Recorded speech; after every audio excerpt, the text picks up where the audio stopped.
kita akan membahas topik yang begitu penting, yaitu significant life atau hidup yang signifikan. Dan tahukah Bapak Ibu Saudara bahwa hidup yang signifikan juga Tuhan mau pakai lewat keluarga atau pernikahan yang kita bangun.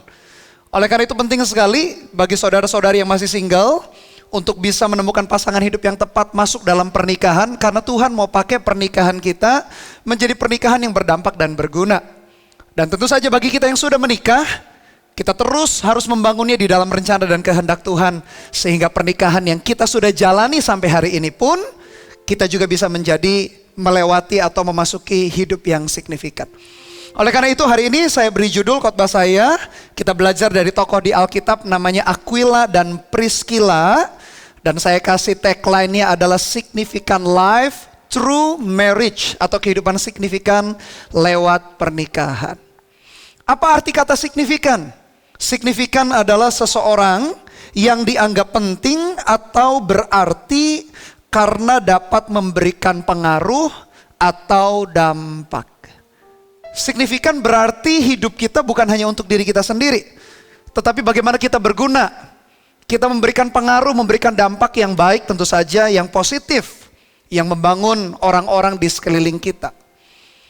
Dan seorang pakar kepemimpinan bernama John C. Maxwell berkata demikian, "Successful people are not always significant, but significant people are always successful."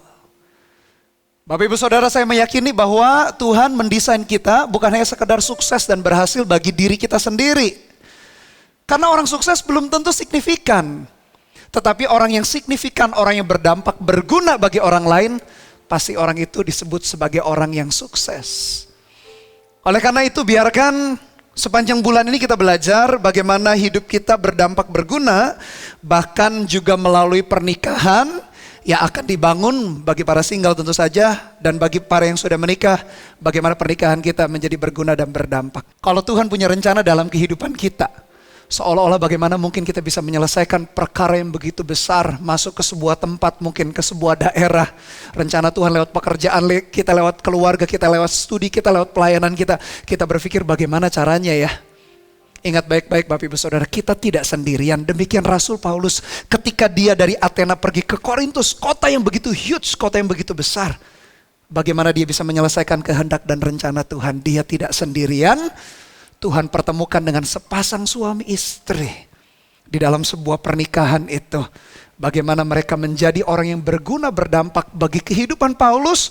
Demikian juga Paulus sebaliknya berguna berdampak bagi kehidupan Aquila dan Priscilla. Bukankah sesuatu yang indah ketika kita berjalan dalam rencana dan kehendak Tuhan. Kita tak dibiarkannya sendirian. Kalau Bapak Ibu Saudara melihat rencana Tuhan yang begitu besar dan kita merasa gak mampu rasanya.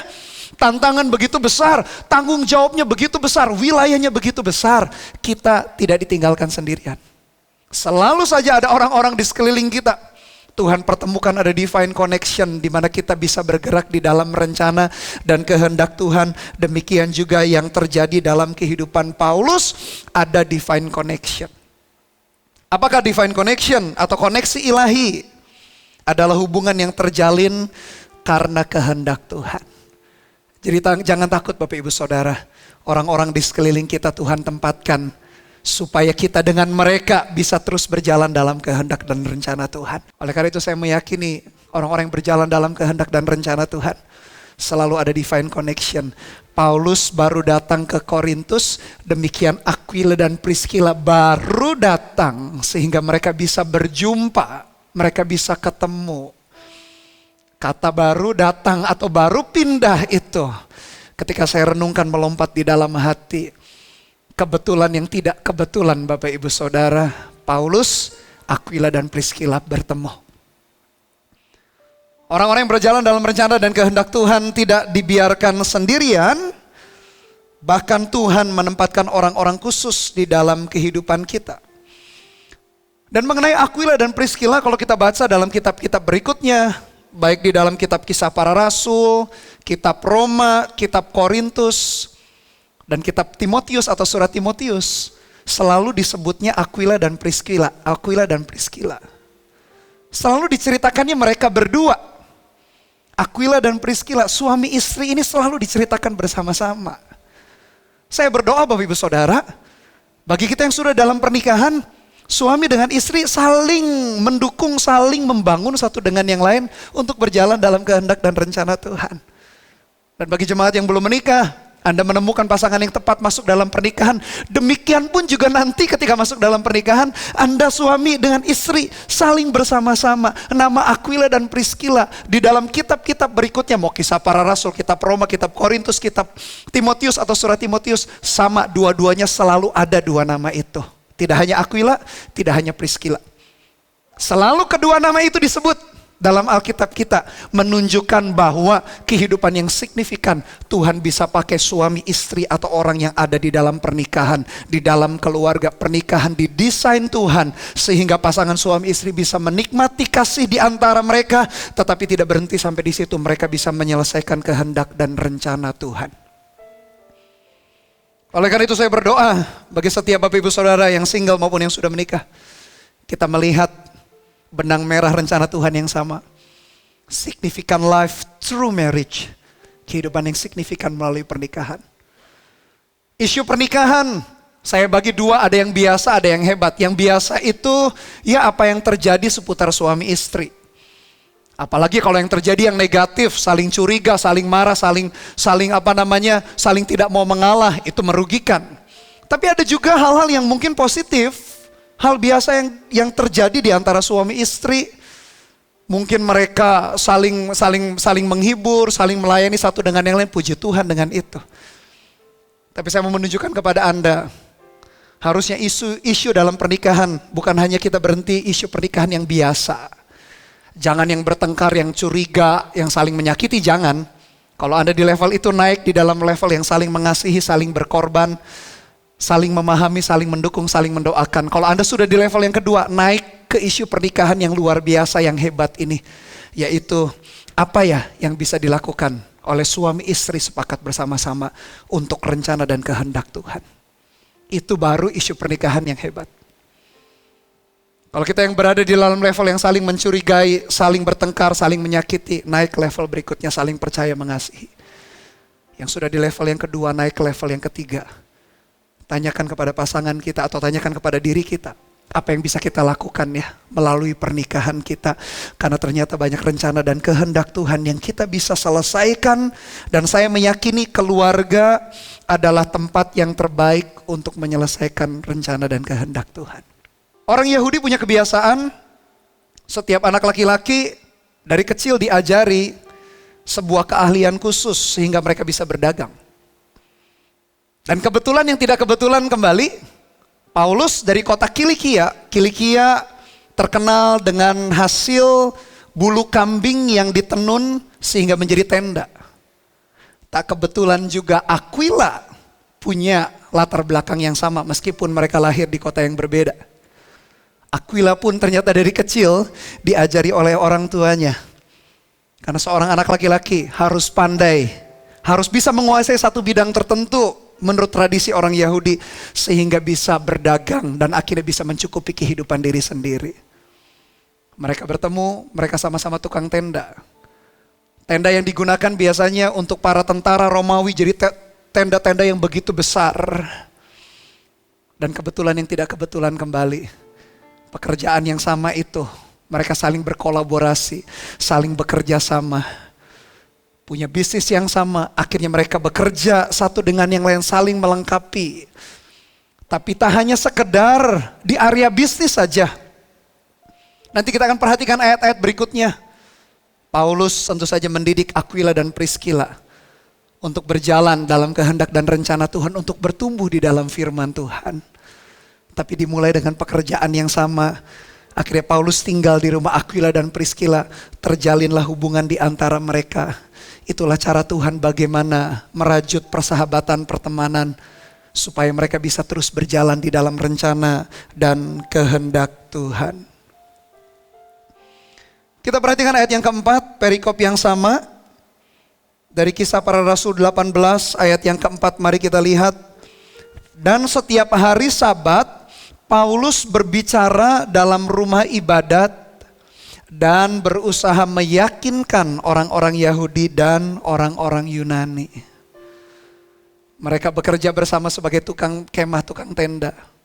Dan Paulus dengan begitu rajin selalu ke rumah ibadat meyakinkan orang-orang di sana mengenai berita Injil yang dibawanya. Dan saya bisa membayangkan Aquila dan Priscilla pun ikut di dalam pelayanan ministrinya Rasul Paulus. Mereka tinggal bersama mengerjakan pekerjaan yang sama. Diajari firman Tuhan, bukan hanya berhenti sampai di situ.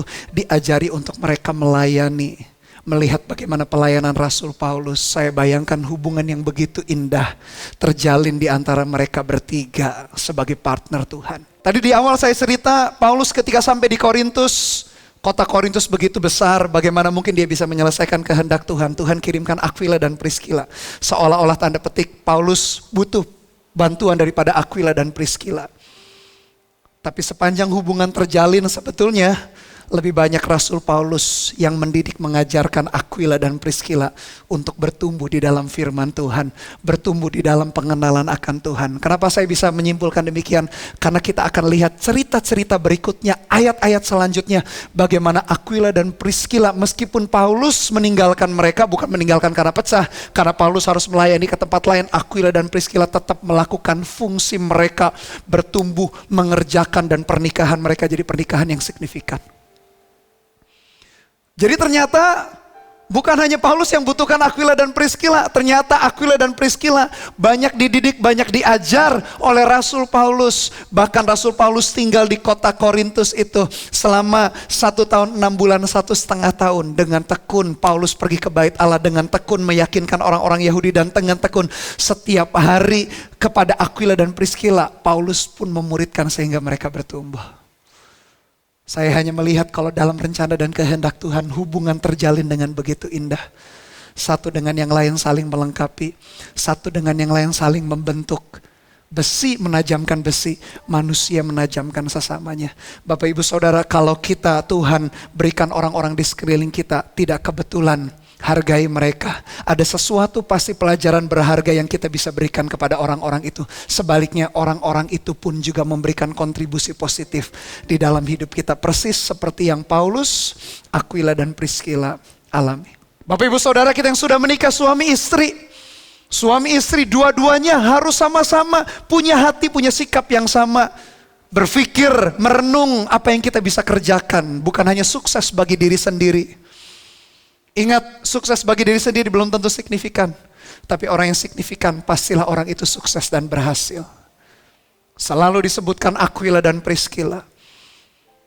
Kalau kita yang suami, hari-hari ini kita malas-malasan ikut Tuhan. Kita ogah-ogahan saat teduh. Ogah-ogahan melayani, ogah-ogahan bekerja atau melakukan tanggung jawab kita. Biarkan firman ini mengingatkan kita. Jangan cuma istri kita aja yang rajin melakukan ini dan itu, bahkan hal-hal yang rohani. Atau sebaliknya, dalam pernikahan istrinya yang malas-malasan, suaminya begitu bersemangat. Biarkan firman Tuhan hari ini juga mengingatkan para istri. Lihat suamimu masing-masing dan belajar bertumbuh bersama-sama. Demikian juga yang single, jangan sembarangan pilih pasangan hidup. Berdoa sungguh-sungguh, kenali calon pasanganmu itu. Sehingga ketika masuki pernikahan pun, pernikahan kita bisa jadi pernikahan yang signifikan buat orang lain. Aquila dan Priscilla selalu ditulis bersama-sama. Bahkan mereka bukan hanya dimuridkan oleh Paulus, mereka ada di kota Efesus. Mereka memuridkan orang-orang di sana. Bisnis mereka tetap kerjakan, pengaruh Tuhan berikan semakin lama semakin besar lewat kehidupan Aquila dan Priscilla. Survei membuktikan Bapak Ibu Saudara, bahwa dari kebanyakan orang Kristen hanya 15% saja orang Kristen yang mau dimuridkan. Bayangkan, dari 100% orang Kristen 15% saja yang mau dimuridkan, diajarin, bertumbuh. Tapi dari 15% itu hanya 5% yang mau memuridkan orang lain. Memang memuridkan itu capek, melelahkan. Dimuridkan saja butuh komitmen. Apalagi kita memuridkan orang lain. Tapi saya berdoa Bapak Ibu Saudara, Anda menjadi golongan orang yang 5% yang mau memuridkan itu. Bahkan di gereja kita saya berdoa bukan hanya 5% orang yang mau memuridkan. Kalau bisa sih 100% Bapak Ibu Saudara yang dimuridkan, Anda pun memuridkan. Aquila dan Priscilla tipe suami istri yang bukan hanya terima, mau dimuridkan, mau diajari, mau bertumbuh. Mereka gak berhenti sampai situ. Mereka mau memuridkan orang lain. Mereka ketemu Apolos, mereka cerita sama Apolos. Jalan Tuhan itu yang lengkap itu kayak apa? Bukan hanya baptisan, pertobatan, keselamatan saja. Tapi setelah menerima keselamatan ngapain? Setelah itu bertumbuh lalu bagaimana? Lalu apa yang dikerjakan? Nah, Apolos gak ngerti. Aquila dan Priscilla lah pasangan suami istri ini yang memuridkan. Dari kisah Aquila dan Priscilla kita bisa belajar 3 aplikasi. Yang pertama, kejarlah ini pernikahan yang bahagia.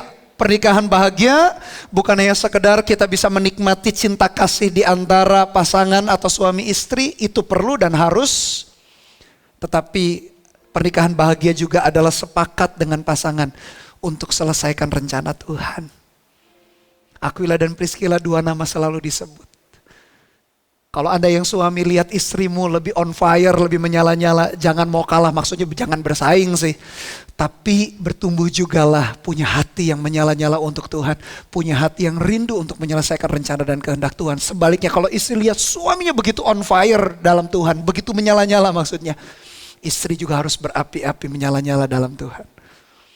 Yang kedua, biar ini aplikasi yang kita belajar dari Aquila dan Priscilla. Kita dimuridkan terlebih dahulu untuk memuridkan. Jangan puas menjadi jemaat biasa. Beri dirimu dimuridkan. Beri dirimu tergabung di dalam connect group. Biarkan pemimpin-pemimpin yang sudah ada memuridkan, mengajari. Seperti Paulus mengajari jalan Tuhan. Seperti Paulus mengajari firman Tuhan kepada Aquila dan Priscilla 1,5 tahun lamanya.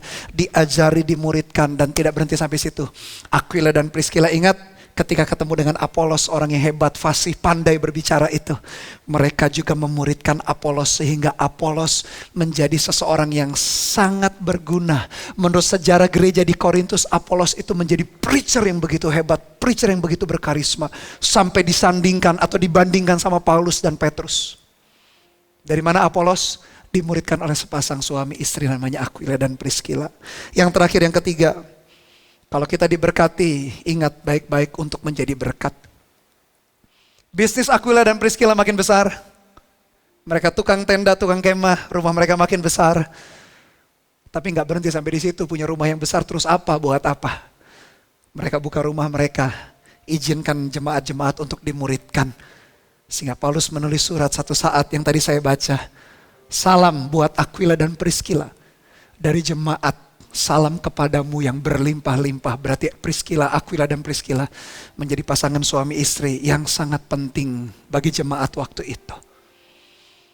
Oleh karena itu bagi yang single yang belum menikah, pastikan kita bertumbuh, dewasa, lalu bertemu dengan pasangan hidup yang tepat masuk dalam pernikahan.